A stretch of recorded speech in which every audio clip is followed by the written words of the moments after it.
চলো দেখে নিই আজকে আমাদের কি বাজার এসেছে। আজকে সব নিরামিষ হবে। মেথি শাক ভাজা হবে, শালগমের তরকারি, বিট গাজর ভাজবো, আর কি করব, আর আর ডাল করে নেবো একটু। আজ তাহলে আমি মেথি শাক করবো, নারকেল দিয়ে মেথি শাক ভাজা করব। নারকেলটা ফাটিয়ে নিই, শাকটা বেছে নিই সুন্দর করে। শাকটা বেছে নিই।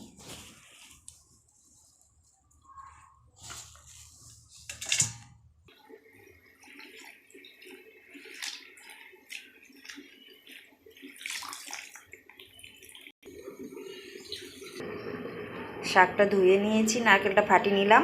এখন শাকটা কেটে নিই সুন্দর করে। মেথি শাক ভাজা করতে আমার লাগছে একটা আলু কেটে নিয়েছি, 3টে কাঁচা লঙ্কা নিয়েছি, একটুখানি নারকেল করে নিয়েছি, আর শাকটা ভালো করে ধুয়ে কেটে নিয়েছি। এদিকে লাগছে 5 ফোড়ন, হলুদ, নুন আর আমুল বাটার। কড়াই বসিয়ে দিচ্ছি, কড়াই গরম হয়ে গেছে। এবার দিয়ে দেবো আমি 1 চামচ বাটার। বাটারটা গলে গেলে 5 ফোড়ন দিয়ে দেবো 1 চামচ।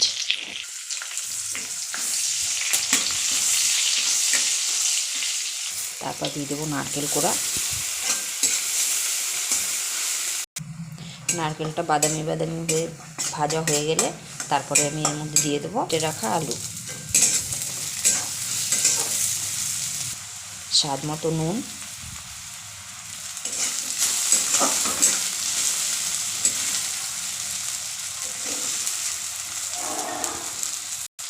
এক চা চামচ হলুদ গুঁড়ো। একটু নেড়ে চেড়ে তারপর আমি এরপরে শাকটা দিয়ে দেবো।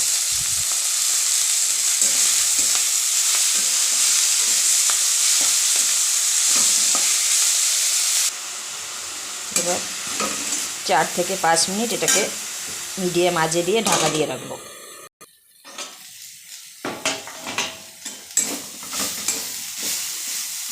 ঢাকনা সরিয়ে আরও 5 মিনিট মিডিয়াম আঁচে সুন্দর করে নেড়ে ভেজে নেবে।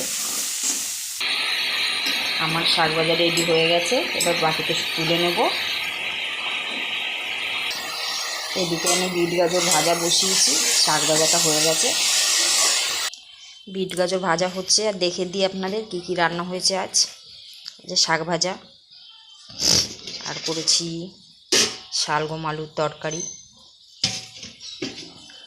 আর করেছি মুলো দিয়ে ডাল,